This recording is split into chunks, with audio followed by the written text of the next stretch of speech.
gotten a handle on. I'm open for constructive criticism. I've even had to just take criticism. And I used to not have things in place to help me with dealing with it.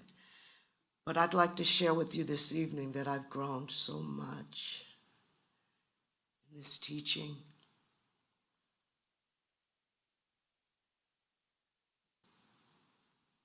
That it amazes me.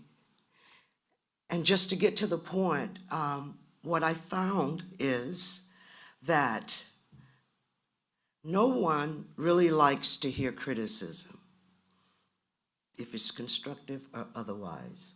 I'm convinced everyone can benefit from criticism of some kind, especially the ones that make good points. But only if criticism is taken with humility. That's my saving grace. That's what has helped me grow. You stay humble and you you put yourself, you step forward with your highest self and you lean in to see and hear what it is you're supposed to hear. And that is spirit talking, when it resonates with you, when it hits you. You know that may be a criticism, but it is a life-changing criticism that's necessary. So what I found that we should I take these three and I'm offering them to you as well. We should take 3 steps to accept well-given, well-placed criticism. First step, don't refuse it. You put up the wall, you've already lost the battle. You've already missed the point, what you need to hear. Secondly, consider it a kindness. Yeah, I know, it depends on who's doing the criticism, giving it to you. But see, we see people with love. Always, we're looking with love. So consider it as a kindness.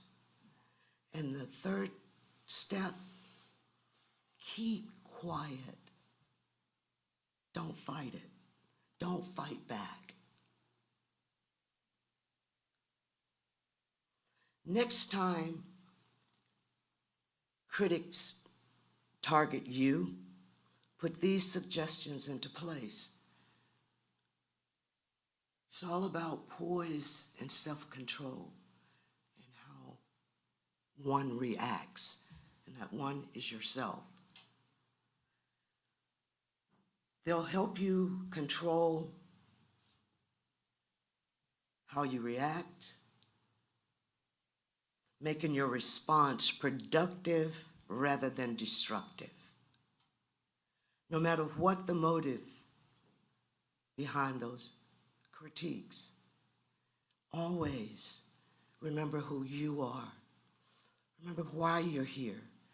And you're here. I'm here. I'm speaking from self.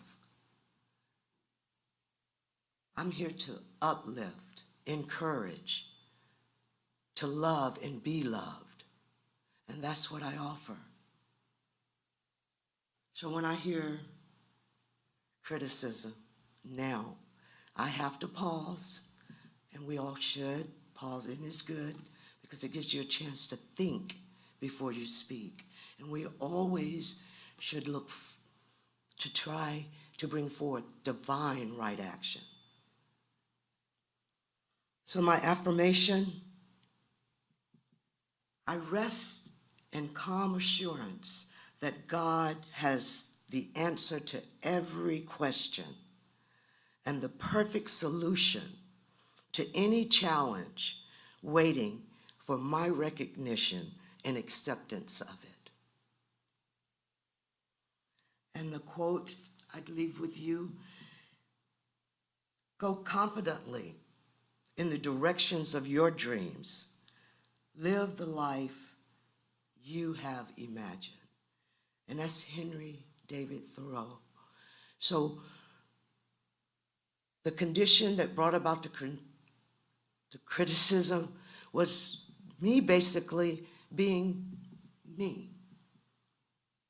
And I will always be me because I am a reflection of the divine who makes everything plain and clear and my way straight. Love, peace, and harmony. Thank you. I have a few announcements I'd like to give to you. As always, if you're in need of prayer and would like to speak with a practitioner, please visit CSLGH.org. You can always get a practitioner there. Upcoming events, Granada Hills Street Fair, Saturday, October 22nd at 10 a.m. And coming soon, the Harvest Festival is Friday, November 4th at 6 p.m. Always, our doors are open for new members. We'd love to have your wonderful presence here with us. So feel free, please, fill out an application and become a member. Thank you.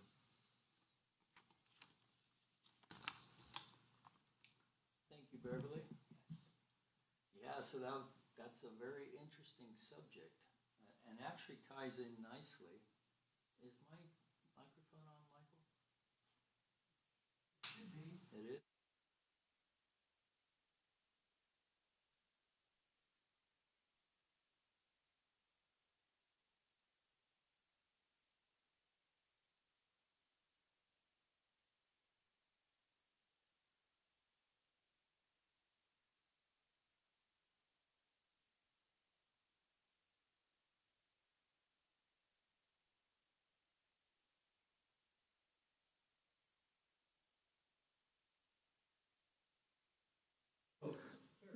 Here we go. Ooh. You know you're a sweet little heartbreaker. It's a Jimi Hendrix moment. All right, so thank you, Beverly, for sharing. Yes, criticism. Well, oddly, a strong meditation practice, and what I mean by strong is not a practice that is done perfectly, but rather consistently, right? So you try to make time. If it's only 2 times a week, then maybe step it up to 3. If it's 3 times a week, step it up to 4. But to make it a regular part of our practice, because it is in the practice of focusing the mind and observing the thought, recognizing that sometimes we get hooked by a thought, and then breathing and releasing that thought.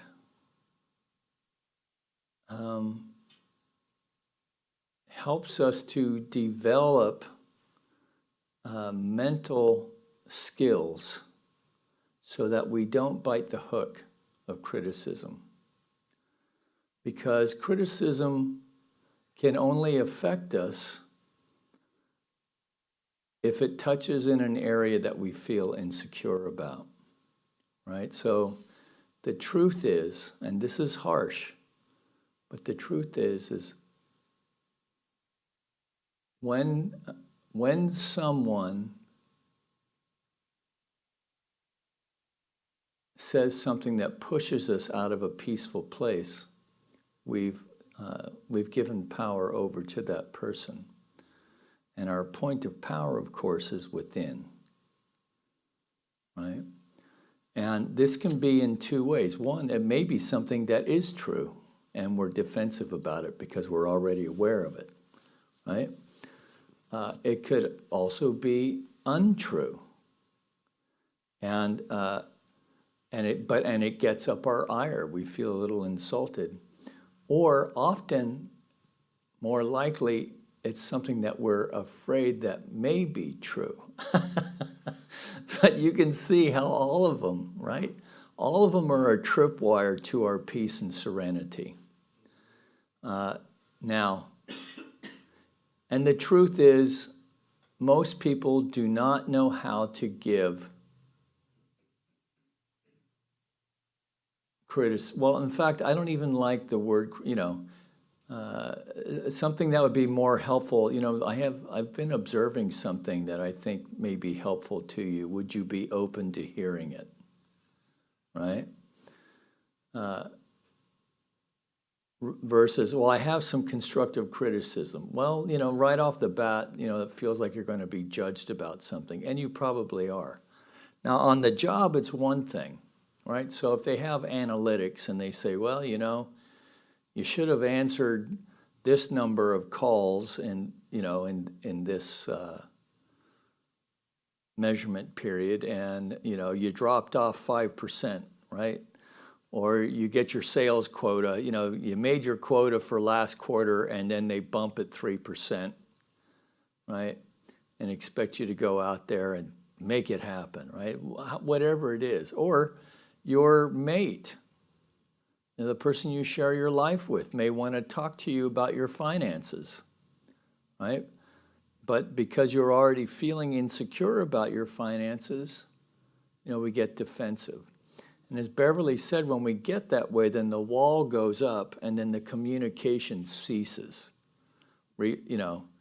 regardless if everybody keeps talking, right? But meditation can help in this way, again, because it helps to train the mind. Because if you think about what do we do in meditation? Well, the number one thing that we do is breathe, right?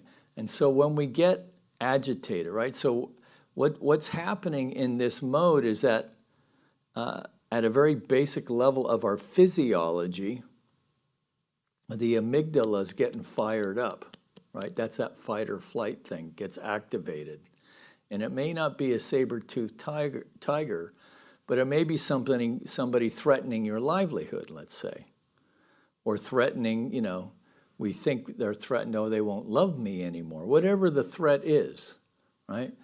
But if we can remember to just, really the first step in meditation is to what? Is to breathe, right? To breathe, to relax, and then in the same way that our thoughts wash over us, right? That we just allow the stuff to wash over us, and then even in real time, right? Is this true? Right? Is it true? If it is true, right, maybe we even want to jot it down so we can go back to it later. And but with skill, we can, I'll have to get back to you on that. Right? Until we have a chance not to gather evidence to support a position that we have, right? But rather to see if it's true and it's something that I'm in alignment with wanting to address because I choose to, right? Then we're coming from a place within ourselves, within a point of power. And if it's something that we feel like, if it feels more aspirational, right? So it's something that maybe we're not at yet, but we want to be. Right? So now here's where, as people of faith, we can draw on that which has all power, right? That is the creative impulse of life, which has within it the wellspring of love and intelligence. So the truth is that no matter what challenge we're being faced with in the job or within our personal life, the solution is already in place. So our task is to allow that to make itself known, which means we have to remain open.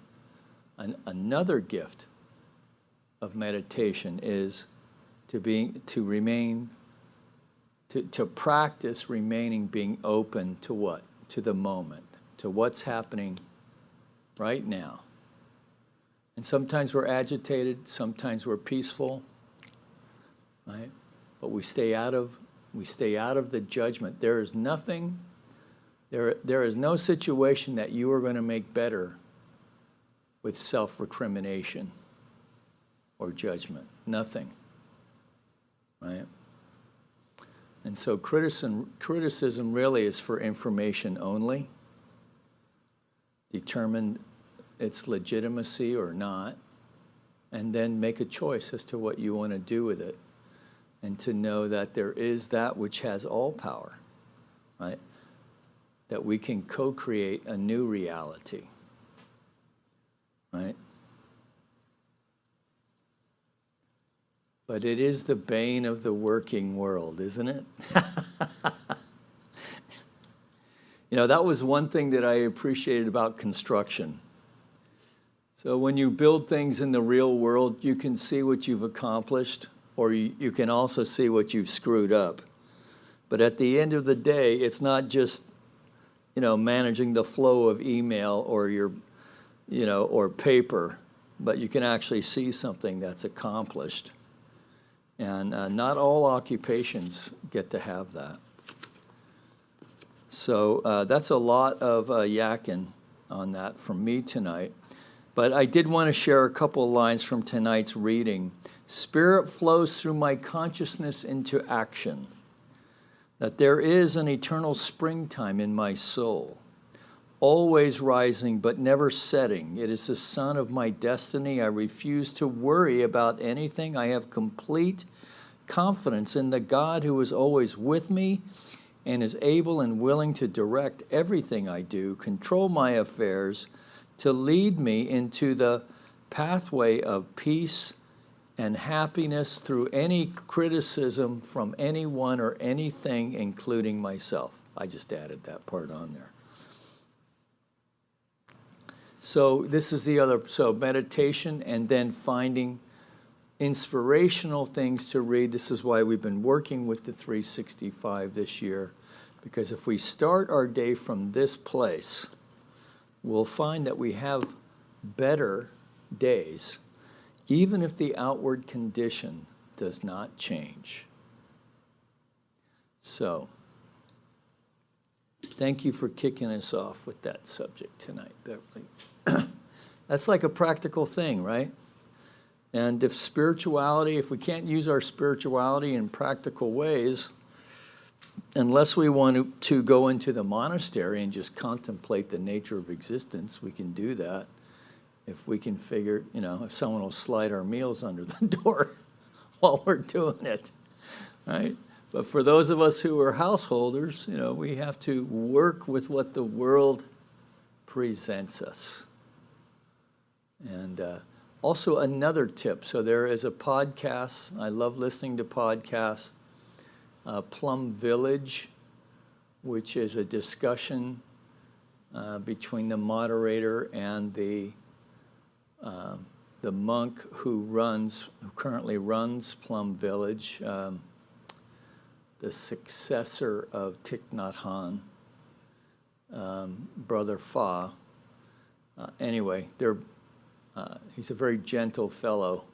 So even if it's just listening to that'll, I can pretty much gets me into a chill space, so that I can then listen to what bubbles up from my own consciousness, right? Because what's important really is what we think about the world, how we react to it, how we respond to it, right? That's what counts to us, to each one of us. All right.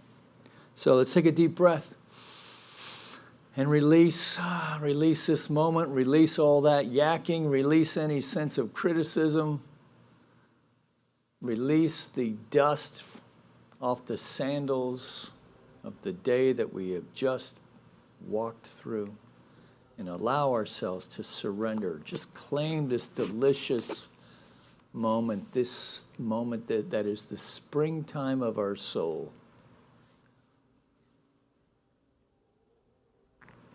Just following the breath, bringing our attention to the breath. Now here in Granada Hills, we had some rain. Maybe just imagine that rain washing down.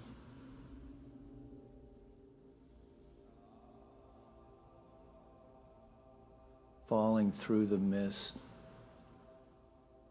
of sorrows that surrounded me. And now I know the reason there's nothing that I lack. For when I give my love to you, you're sure to give it back.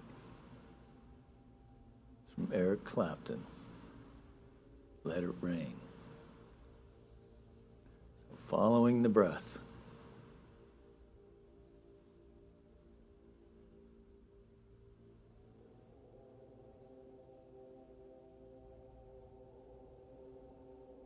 So tonight, see if you can add something extra. So here in the sanctuary, we have the flowers from Judy's memorial. And there's a slight scent of star lily in the air.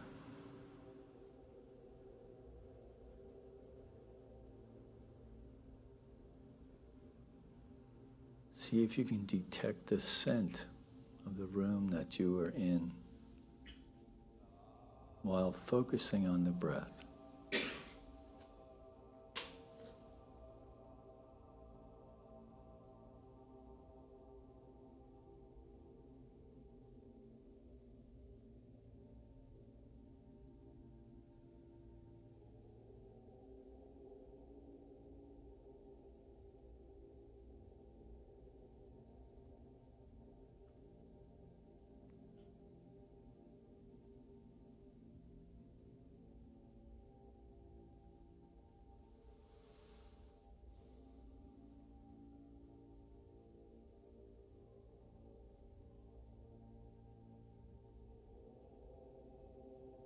Following the breath.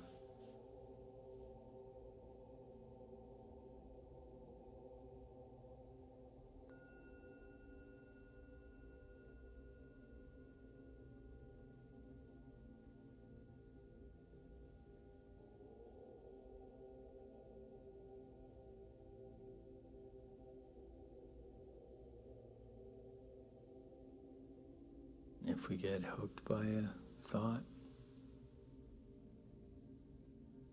we just observe our thinking, take a deep breath, and just release it, and then return back to the breath.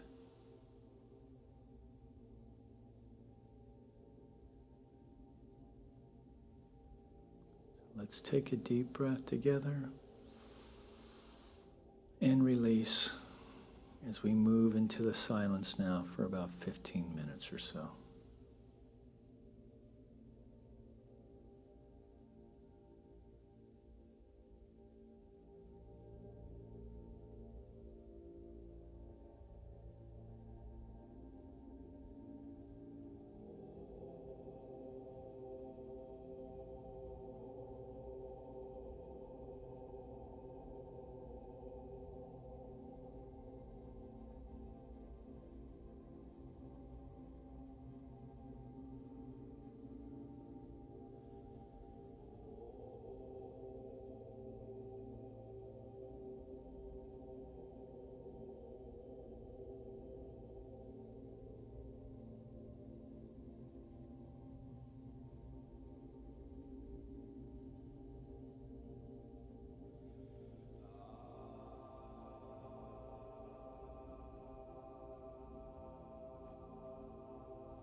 into the room, staying with the breath.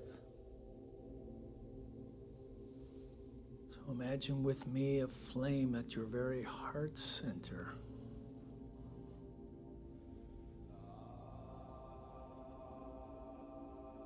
So we're going to, with each in-breath, we are fanning that flame.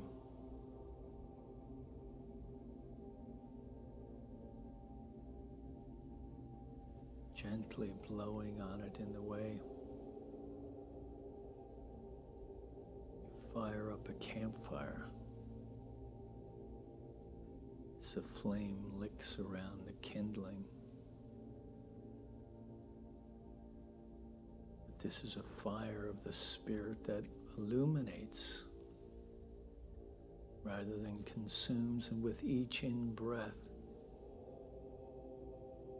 fanning that flame of light, that flame radiating love. With each in-breath, this flame now a ball of light, of fire and light within our heart center.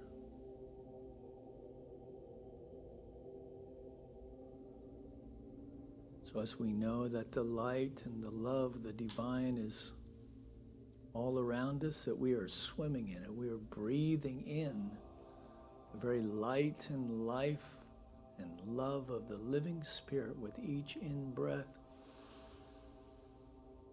commingling with the light within, this exchange, energetic exchange, releasing that which is no longer needed, embracing that which is necessary to continue to support this life, breathing in the springtime of our soul moment. So continuing with the breath, expanding this ball of light and love beyond the body, torso, side to side, back to front, top to bottom, that we're now sitting in this globe of light and love, the energetic of that. Continuing with each in-breath just to extend the boundaries beyond, even enlightening the very room in which we're sitting or lying, laying, following the breath. This field of light and love now filling the very room, this sanctuary now filled with the very light and love, the energetic of the living Spirit. That we feel in this moment a quickening within the body temple as we feel the vibration of this light and love attuning the body temple. Every atom, every molecule, every cell, every muscle, every bone, every organ, every neuron is vibrating with and firing as this pattern of perfection, demonstrating radiant good health throughout the body temple, that we are just simply releasing anything unlike this truth of expression. We feel a sense of well-being within the breath. So we take a deep breath and release. Staying with the breath, we feel our heart opening with each in-breath, that we feel our heart expressing, filling the room in which we occupy is now filled with the energetic of love itself, that we allow ourselves to feel a sense of peaceful abiding. of harmonious respect of self, that we call forward images of our loved ones within this same knowing and seeing emanations of harmony resonating with vibrations of peaceful abiding, till finally those with whom we may have struggled with recently in the past, it doesn't matter, that we see them now, taking a deep breath, see them as the light bodies attuning with this vibrational, energetic of light and love, taking a deep breath, releasing all of that, bringing our attention to the top, the crown of the head. We feel a sense of opening, of resonance, of connecting, of quickening with the creative impulse of life itself that is downloading even now, gently.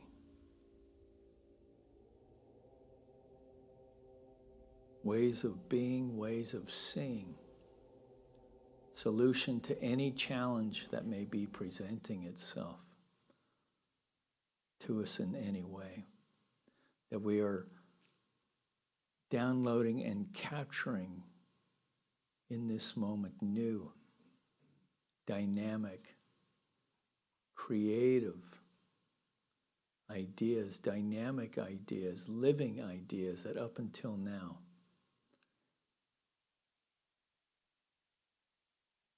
have been in the shadows, that we are bringing the light of spirit, the light of our consciousness, the light of our receptivity to it, knowing that even within this download, they may not emerge until later. We just take a deep breath and release. So now we just rest in this resonance, in this field of light and love, as we know together there is but one power, one presence, one source, one life, one living intelligence that is both expressing itself in, through, and as this manifest life, in, through, and as our life. Putting our hand over our heart, this power and presence manifests as my life now. This power and presence manifests as my life now. Breathe into that. Feel the rise, the release of the chest. And so in this conscious union with the one residing in this field of light and love, we release all our cares, concerns, intentions, joys, struggles. We're just releasing all of it. And in that release, we know it is resonating now to that aspect of the mind of the living spirit, that aspect of divine mind that knows only to say yes as the law of its own being. So we feel a sense of deep gratitude and confidence in knowing that our word is resonating within this field. We feel a sense of gratitude of knowing this new thought truth for our life. We feel a sense of gratitude of knowing that this law of life is expressing through life for those whom we love as well, and for everyone else too. So we take a deep breath, and in gratitude and confidence, we just release it all now, knowing that it is done. And so as we leave here tonight, we arrive home safely and in good order. And as we hit the pillow, perhaps you're lying down, now laying down, or in your favorite chair, just take a deep breath and release and feel yourself supported within the womb of the living Spirit even now as we drift off easily and effortlessly to sleep, a deep sleep, a restorative sleep, dreaming sweet dreams, that we awaken in the morning feeling refreshed, restored, revitalized, with a sense of vim and vigor and a zest and excitement for life as we move through our day, knowing that the Spirit of the Lord is upon us, guiding, guarding, and making the way, making the crooked ways straight. Taking a deep breath, releasing in deep gratitude and confidence as we know together. And so it is. Amen. So there we are. Well, we went a little over tonight. I guess I talked a lot more than I thought in the front end, so my apologies for that. So you can, if this is your first time on the channel, you can subscribe. Don't forget to hit that notification button. If you do that, you'll get a little ding-dong at 10:25 on Sundays when we live stream our service. We do have childcare available. We are working on getting our youth church tuned up, and we have a little refreshment afterwards. So if you're new to the neighborhood, new to the community, make sure you come on in and say hey. Until then, peace and blessings. I look forward to meeting you soon. Love to you all.